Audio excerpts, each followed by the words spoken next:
दोस्तों, ये एक पाकिस्तानी मूवी है। ये कहानी एक ऐसी लड़की की है जो पीर बाबाओं पर बहुत ज़्यादा यकीन रखती है।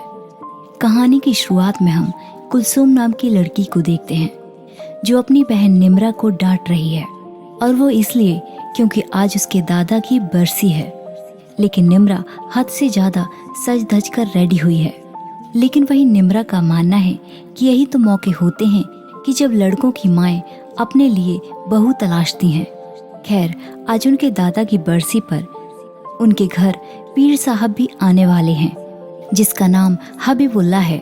उसके घर वाले, या यूं कहें कि पूरे गांव वाले, हबीब को पीर मुर्शद मानते हैं। यहाँ तक कि उनके घरों के फैसले, उनके घर में क्या होना है, उनकी लड़कियों की शादी किसके साथ होनी है, सब कुछ वही तय करते हैं।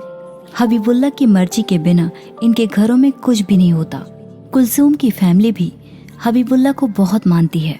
कुलसूम अपनी अम्मी के पास जाकर कहती है कि वो पीर साहब से एक ताबीज बनवा दें। दरअसल ताबीज के लिए कुलसूम की टीचर ने उसे कहा है उन्हें अपने बेटे के लिए ताबीज चाहिए। लेकिन कुलसूम की माँ ने साफ मना कर दिया। उसने कहा कि पीर साहब यहाँ कुछ वक्त के लिए आ रहे हैं और ताबीज बनाने का उनके पास बिल्कुल भी वक्त नहीं है। कुछ देर के बाद उनका पीर साहब वहाँ पर आ जाता है।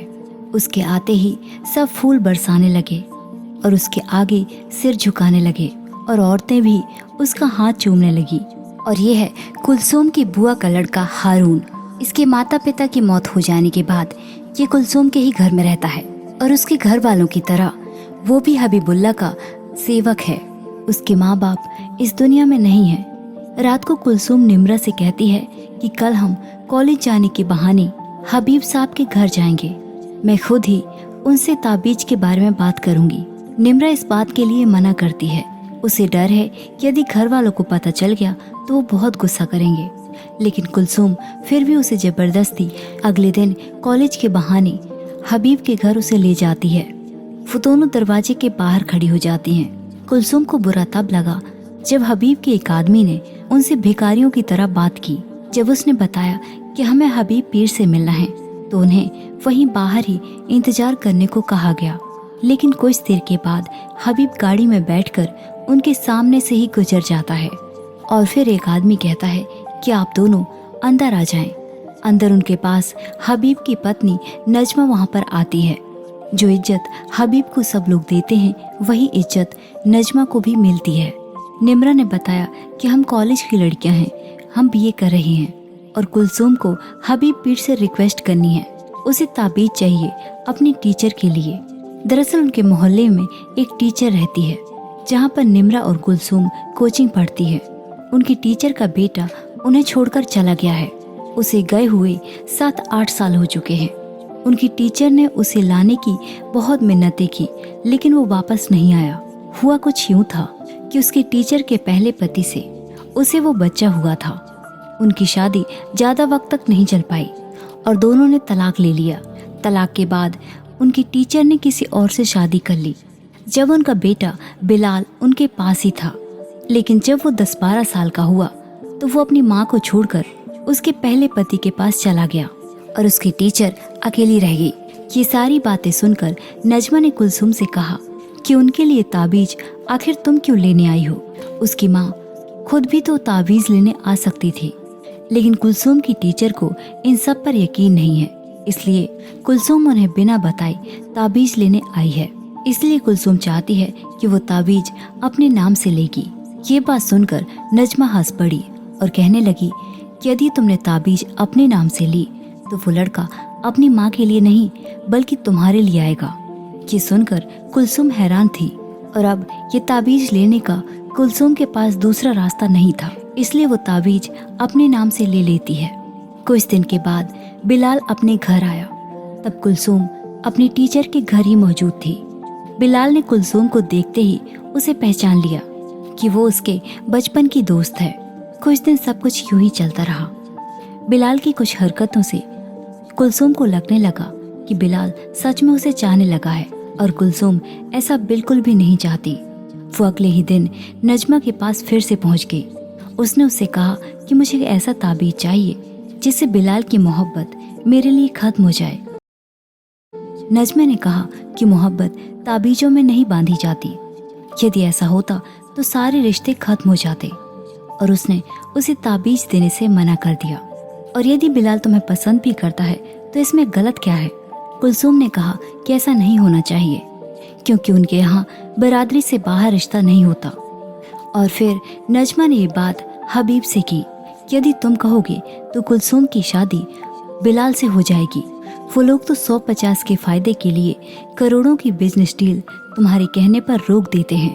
वो तुम्हारी बात आसानी से मान जाएंगे, ये जानते हुए कि वो लोग काफी सेंसिटिव होते हैं और बाहर के लोग वो बिल्कुल भी कबूल नहीं करते। उन्हें अपनी बेटियों की शादी अपनी ही बिरादरी में करनी होती है। लेकिन फिर भी हबीब ने कुलसूम की शादी बिलाल से कराने का वादा कर दिया। और यहाँ ये भी है कि हबीब कुलसूम को जानता भी नहीं, बस वो उसके माता पिता को जानता है। वो फिर भी नजमा के कहने पर उनकी मदद करने के लिए तैयार है। और फिर हबीब कुलसूम के पिता को अपने पास बुलवाता है।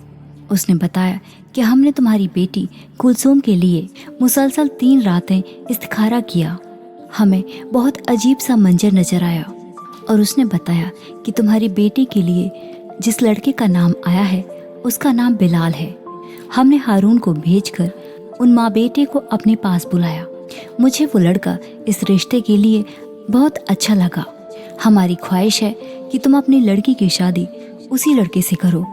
हबीब जो भी कहता है कुलसूम के परिवार वाले वही करते हैं। जैसे ही कुलसूम के अब्बू घर पहुंचे, उसकी अम्मी पूछने लगी कि इस्तिखारा में क्या निकला है। कुलसूम के पिता ने कहा कि जिस रिश्ते पर इतनी नजर हो उसे किसी न किसी की नजर लग ही जाती है। पीर हबीब ने कहा है कि वहाँ रिश्ता नहीं हो सकता, उस लड़के को इनकार कर दो। और उन्होंने इसकी कोई वजह नहीं बताई। कुलसूम के लिए एक लड़के का रिश्ता आया था, लेकिन हबीब के कहने के बाद उन लोगों ने उसे इनकार कर दिया। और उन्होंने कहा है कि हमें उसका निकाह टीचर के बेटे बिलाल से करना चाहिए।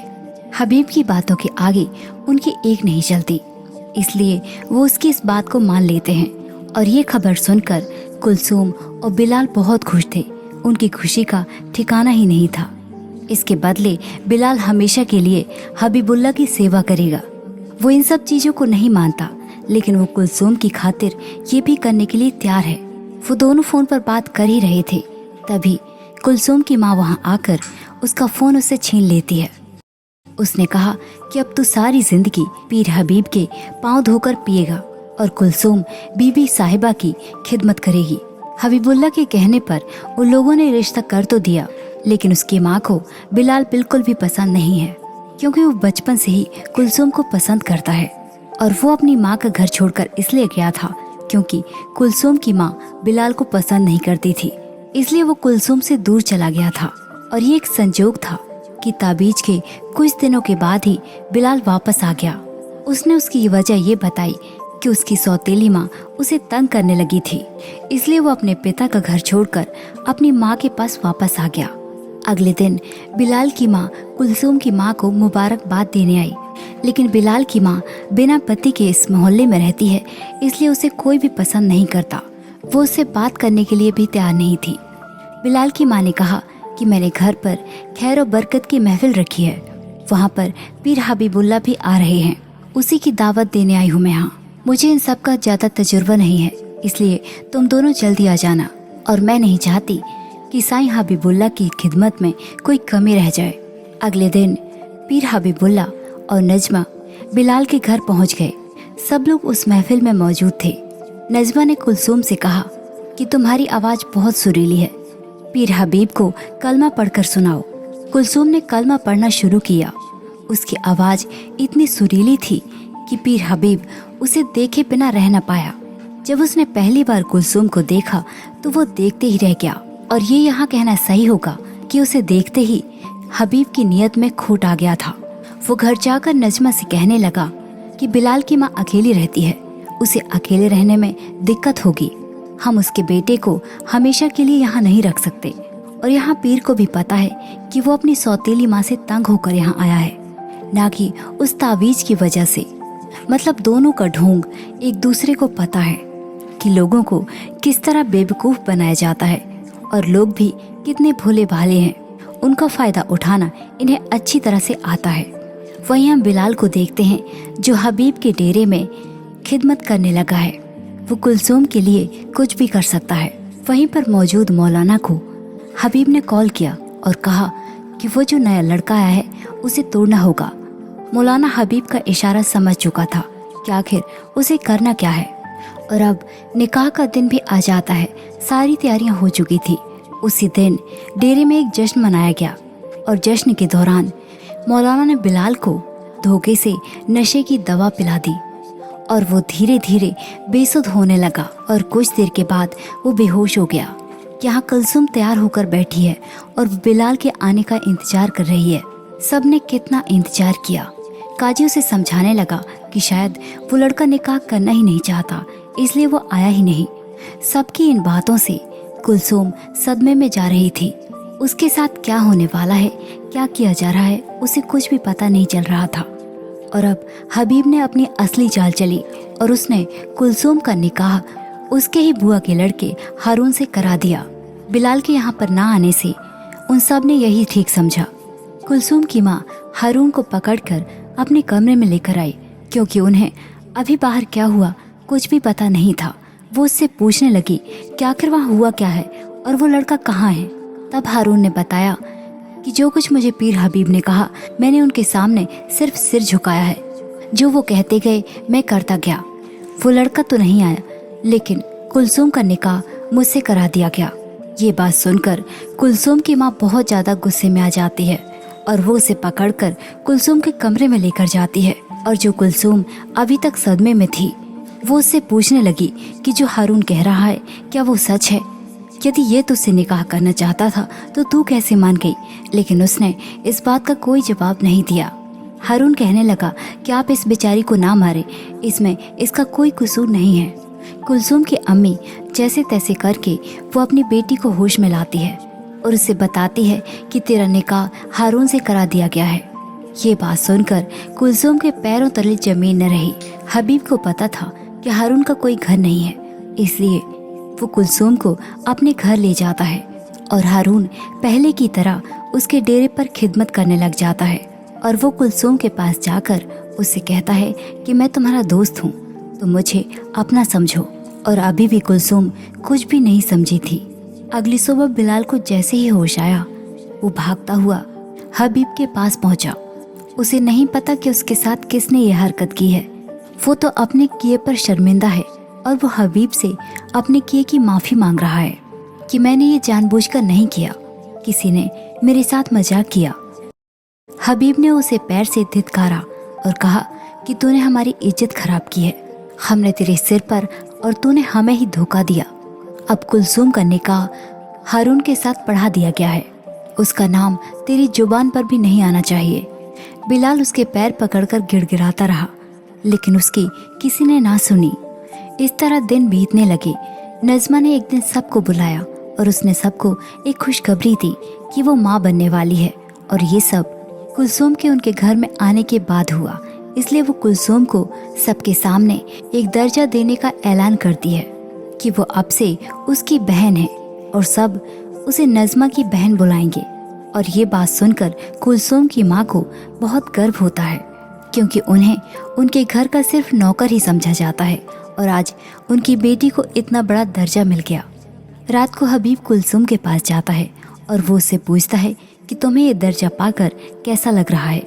दरअसल उसने ही नज़मा की बहन का दर्जा दिलवाया है नज़मा से कहकर, क्योंकि वो चाहता है कि कुलसूम की भी यहाँ पर कोई हैसियत होनी चाहिए। और अब कुलसूम के सामने हारून एक नौकर है, इसलिए वो हारून को भी अपने नज़दीक ना आने दे। और उसने कुलसूम से ये भी कहा कि तुम सिर्फ हमारी हो। उसकी इतनी सारी बातें सुनकर कुलसूम धीरे धीरे सब कुछ समझने लगी थी और हबीब की बातों से वो डरने भी लगी थी। इसलिए अगले ही दिन वो अपनी बहन निम्रा को कॉल करती है और उसे सब कुछ बताती है कि वो अम्मी से कहे कि मुझे यहाँ से ले जाएं। लेकिन निम्रा ने कहा कि अम्मी भला तुझे यहाँ कैसे लाएंगी, अब तो उनकी शान बढ़ गई है।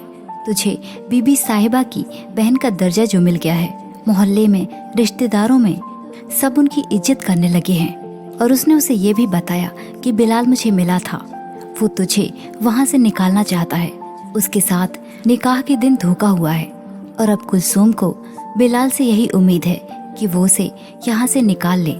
जब भी हबीब उसके नजदीक आता वो डरने लगती थी। इस बारे में उसने हारून को भी बताया, लेकिन वो हबीब के सामने कोई भी सवाल नहीं कर सकता था। उसने इस बारे में अपनी अम्मी से भी बात की, लेकिन कोई भी उसे यहाँ से ले जाने के लिए तैयार नहीं था। और अगली सीन में हम देखते हैं कि कुलसूम नजमा के साथ गाड़ी में कहीं जा रही थी और साथ में हारून भी था।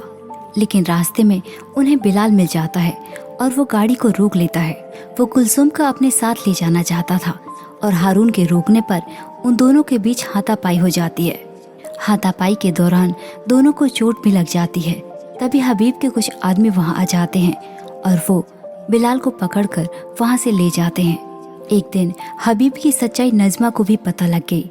जब नजमा ने इस बारे में हबीब से पूछा और तब उसने सारी सच्चाई बता दी कि वो सच में कुलसूम को पसंद करता है, इसलिए उसने उसे एक बड़ा दर्जा दिलाया। अब नजमा को सब कुछ समझ आ चुका था कि ये सब वो कुलसूम के लिए ही कर रहा था, इसलिए उसने हारून से उसका निकाह कराया और उसका फायदा उठाया। और फिर हबीब ने हारून से कहा कि तुम कुलसूम को तलाक दे दो।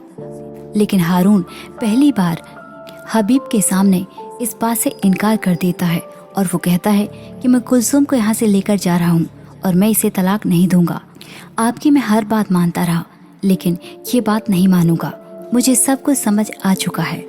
हबीब उससे कहने लगा कि मैं इससे प्यार करता हूँ, कुलसूम को मेरे पास रहने दे, मैं तेरे कदमों में सारी दौलत रख दूंगा। और वो जबरदस्ती उन्हें रोकने की कोशिश करने लगा। तभी वहाँ पर बिलाल भी आ जाता है। बिलाल को अब किसी बात का डर नहीं था। उसे पता था कि उसके साथ क्या कुछ हुआ है, कि सब कुछ किसने कराया है और इन सब के पीछे किसका हाथ था। वो जो करने वाला है इसकी सजा क्या होगी उसे इसकी कोई परवाह नहीं है। वो बस कुलसूम को यहाँ से आज़ाद करवाना चाहता है। और तभी हबीब पर गोली चल गई और ये गोली बिलाल की पिस्टल से नहीं बल्कि उसकी ही पत्नी नजमा की पिस्टल से निकली थी। उसे भी अपने किए पर पछतावा था। वो बाकी मासूमों को तो नहीं बचा सकती, लेकिन इन मासूमों की जिंदगी वो बचाना चाहती है, इसलिए उसने अपने पति को खत्म कर दिया। और हारून ने भी कुलसूम को इस रिश्ते से आज़ाद कर दिया और उसे तलाक दे दिया। और फिर हम देखते हैं कि बिलाल और कुलसूम एक बार फिर से मिल जाते हैं और इसी के साथ ये कहानी यहीं पर ख़त्म हो जाती है। तो दोस्तों, ये थी हमारी आज की कहानी। हमारी कहानी आपको कैसी लगी कमेंट करके ज़रूर बताइए और ऐसी ही कहानियों के लिए हमारे चैनल को सब्सक्राइब कीजिए। Thanks for watching.